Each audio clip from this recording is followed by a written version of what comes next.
खतरे की घंटियां तो खुद बज ही जाती हैं, लेकिन इनसे मिलिए ये मौसूफ खुद खतरे की घंटी बजा रहे हैं, ये जानते हुए भी कि अब इनका क्या हाल होने वाला है। हुकूमती बजट तो साल में एक दफा सुनाया जाता है, लेकिन घर के बजट का रोना तो रोज ही सुनना पड़ता है, और उस पर चुड़िया जैसी तनख्वाह और पहाड़ जैसे अखराजात। चलो कोई बात नहीं।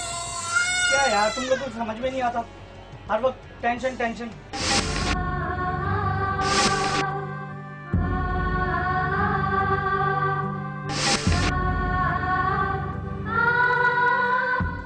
आ रहा हूँ और फिर यहाँ पे पहुँचा दिया।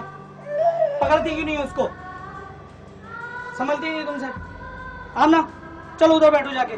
अम्मा ने दी बुलबुलाहटें तो बीवी ने दी टेंशनें, और घर गृहस्थी से साफ इनकार कर दिया। साथ ही मौसूफ की बीवी ने खूब दुआइयां भी दी। जितनी भी सैलरी है इनकी उसमें नहीं मेरा गुजारा हो सकता, बल्कि मेरा क्या, जितने भी इस वक्त घर हैं लोगों के, सारे मसले मसाइल वो ही हैं जो इस वक्त मेरे हैं।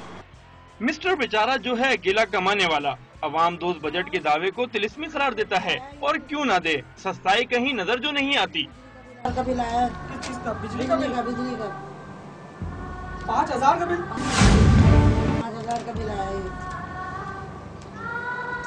लाइट तो आती नहीं है, इतना बिल आ रहा है। बिल इतने आ रहा है। किस तरह मैनेज करें, हर दिन मैनेज करके चलना पड़ता है। प्रायोरिटी हमारी चेंज होती है, हर महीने की प्रायोरिटी चेंज होती है कि आज ही करना है, आज इस तकरीब में जाना है तो यहाँ खर्चा करना है, यहाँ नहीं करना। इस तरीके से हम लोग सरवाइव कर रहे हैं। मुझे नहीं लगता कि ये आवाम का बजट। ये कहानी सिर्फ इन मौसूफ की ही नहीं, बल्कि हर उस शख्स की है जो महंगाई से न सिर्फ परेशान है, बल्कि घर के अखराजात भी पूरे नहीं कर पा रहा। कैमरामैन आबिद अली के साथ सैयद वसीम, डॉन न्यूज, कराची। जा रहा हूँ, क्या करूँ इस महंगाई में, मुश्किल हो गई। नहीं जॉब ढूंढे ना तो कैसे कैसे ढूंढूं? रोड पे मिलती है क्या? कोशिश करने से होता है। कोशिश रोजाना तो निकलता हूँ।